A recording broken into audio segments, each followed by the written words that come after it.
Ada seorang dia berhenti sembahyang sah kat surau saya. Dia kata apa? Dia tengah berdoa dia doa lah, dia kata dia tak sebut apa yang dia minta kan. Dia berhenti, dia tengok surau, habis sembahyang, naik sembahyang. Dia doa. Lepas pada itu dia turun, dia sembang dengan saya. Assalamualaikum Ustaz. Saya terkejut Ustaz.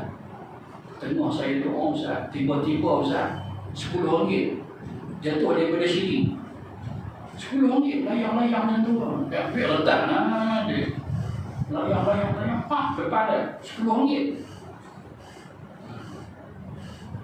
Yang tangga saya kata itu tanda dia suruh ramai surau saya dulu.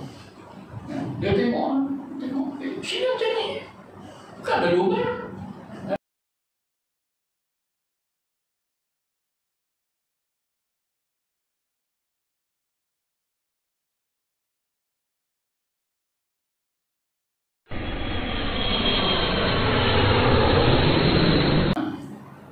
Okey, saya cerita ada satu yang pernah berlaku kat surau saya. Rumah saya, depan rumah saya ada surau. Ada seorang dia berhenti sembahyang sah kat surau saya. Dia kata apa? Dia tengah berdoa dia doa lah, dia kata dia tak sebut apa yang dia minta kan. Dia berhenti, dia tengok surau, habis sembahyang, naik sembahyang. Dia doa. Lepas pada itu dia turun, dia sembang dengan saya. Assalamualaikum Ustaz. Saya terkejut Ustaz. Tengok saya doa Ustaz, tiba-tiba Ustaz RM10 jatuh daripada sini. RM10 layang-layang macam tu. Biar letak dia. Layang-layang, berpada RM10. Yang tangga saya kata itu tanda dia suruh ramai surau saya dulu. Dia tengok, sini macam ni. Bukan ada lubang. Lubang ke memang atas sini tu dia ada duit. Orang dulu kan masa tukang dapat bumbung kan, duit dia terjatuh. Betul ada lubang pula. Jadi untuk surau tu dia jatuh. Tak ada lubang apa. Tiba-tiba ni mana? Tidak. Dan cerita ni saya tak pernah cerita kat mana-mana kuliah, mana-mana tempat. Simpan dah berapa puluh tahun, tiba macam mana hari ini nak cerita tentang fadilat surau saya. Jangan main tu. Waduh, fadilat macam-macam. Fadilat sedekah, fadilat haji, fadilat solat. Ni fadilat surau. Dahsyat lah. Surau pun ada fadilat. Tapi saya kata dekat anak-anak murid saya pun saya beritahu sebenar asal surau saya ni, asal kawan ayah saya punya rumah. Dia pergi dekat ayah saya. Nama dia Syekh Abdul Qadir. Orangnya warok, orangnya baik. Jadi tanda persahabatan dia dengan ayah saya, dia kata, Syekh, terimalah rumah saya ni. Buatlah apa Syekh nak buat. Jadi ayah saya ambil buat surau. Nama dia Syekh Abdul Qadir. Yang saya ingat dapat daripada mak saya. Lepas tu rangka ada rangka set dah. Lepas tu main kat kita ni, kita bos simen bawah apa semua, salin bumbung. Tapi rangka set ada. Itu mungkin ada juga tu. Kalau mau surau. Baik tuan-tuan dan puan-puan Allah sekalian. Jadi doa ni bila boleh? Tak ada masalah apa? Tak ada masalah apa pun nanti dulu. Habis kuliah sekian doa, dia kata boleh. Kita duk kuliah dia duk doa macam tu. Itu tak boleh. Tak boleh. Sebab apa? Sebab doa tu sunat. Sedang kuliah tu wajib. Selesai kuliah dulu. Saya nak doa-doa. Itu maksud dia. Macam-macam kita kata, bila masa aku boleh doa, boleh doa sambil dia duduk dalam tandas. Macam kita duduk tandas sebelah dengar. Allahumma, ya Allah.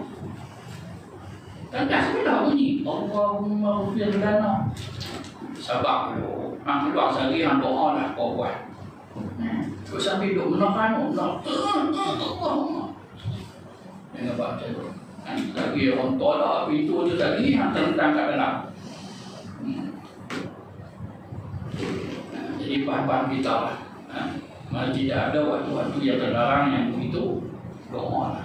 Apa doa? Cuma waktu mana yang terbaik, di antara waktu-waktu yang terbaik.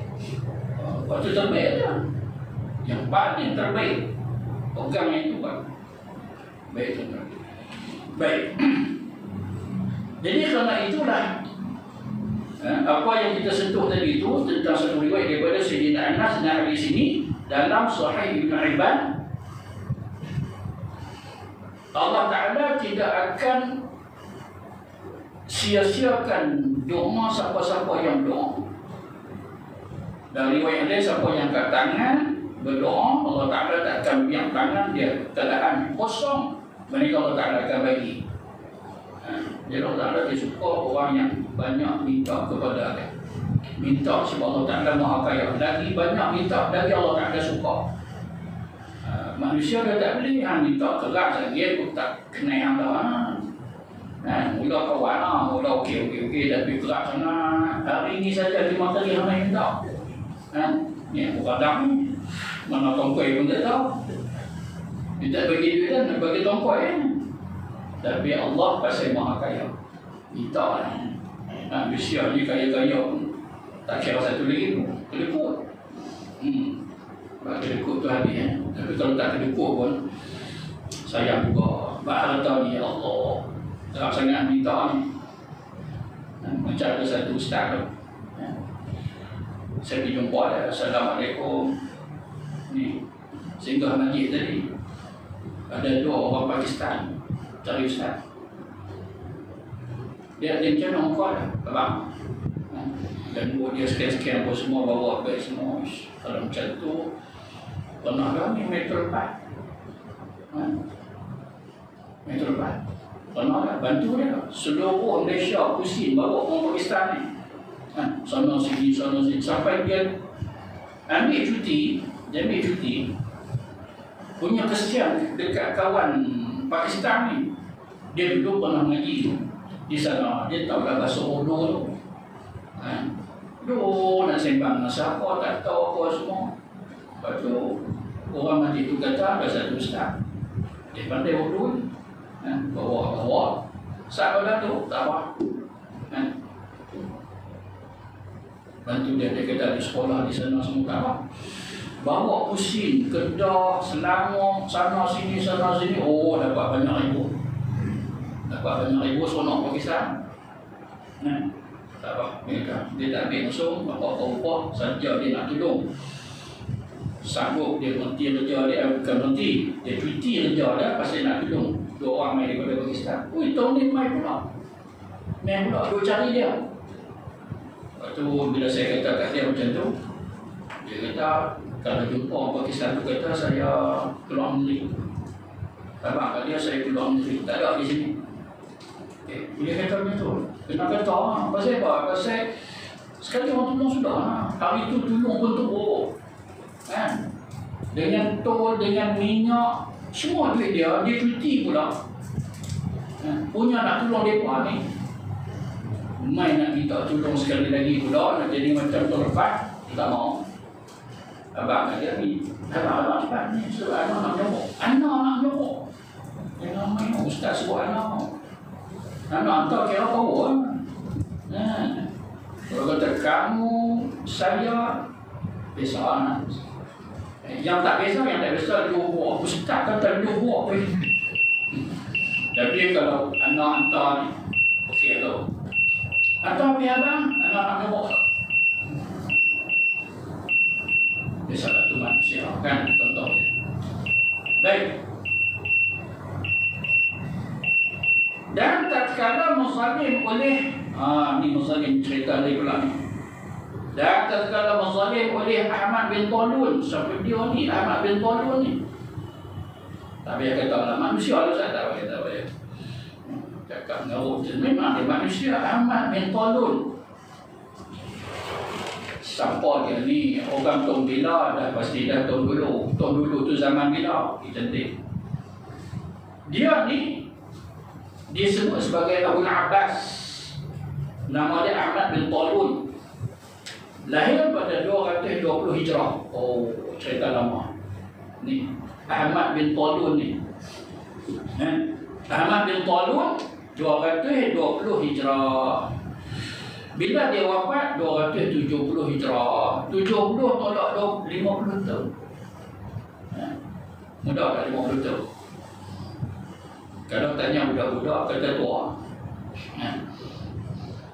Pakcik umur apa? Pakcik umur 50. Wih, siap kat pakcik tua bila tak ngerti pakcik. Tapi kita bila dah 50, yang kata tua marah. Nak betul pun tak mengaku tua. Nak betul dah. Nampak saat. Baru nak. Waktu sampai 100 hidup lagi. Nak buat. Dia pergi ke situ. Tapi tak kisahlah. Berapa umur Allah Ta'ala bagi, standby. Kena bersedia. Yang muda pun Allah Ta'ala ambil. Yang umur masih ada pun ramai. Yang penting bila kita meninggal, husnul khatimah. Tapi kalau dah berumur sangat dan kerana amalan dia baik, ini untung yang sah.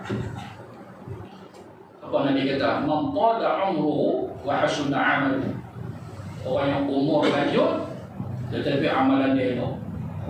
Semayang dia, puasa dia, amrun bil ma'ruf wa nahyun 'anil munkar. Umur pun 90, 100 tahun. Itu betul lah.